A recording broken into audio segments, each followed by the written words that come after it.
وَإِذْ قُلْنَا ادْخُلُوا هَٰذِهِ الْقَرْيَةَ فَكُلُوا مِنْهَا حَيْثُ شِئْتُمْ رَغَدًا وَادْخُلُوا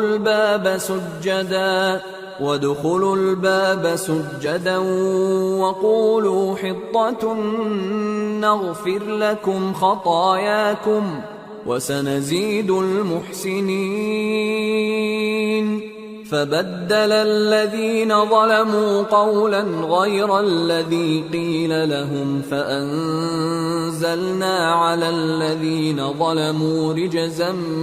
مِّنَ السَّمَاءِ بِمَا كَانُوا يَفْسُقُونَ۔ اور جب ہم نے ان سے کہا کہ اس گاؤں میں داخل ہو جاؤ اور اس میں جہاں سے چاہو خوب کھاؤ پیو، اور دیکھنا دروازے میں داخل ہونا سجدہ کرتے ہوئے اور حطۃ کہنا، ہم تمہارے گناہ معاف کر دیں گے اور نیکی کرنے والوں کو اور زیادہ دیں گے۔ تو جو ظالم تھے انہوں نے اس لفظ کو جس کا ان کو حکم دیا تھا بدل کر اس کی جگہ اور لفظ کہنا شروع کیا، پس ہم نے ان ظالموں پر آسمان سے عذاب نازل کیا کیونکہ نافرمانیاں کیے جاتے تھے۔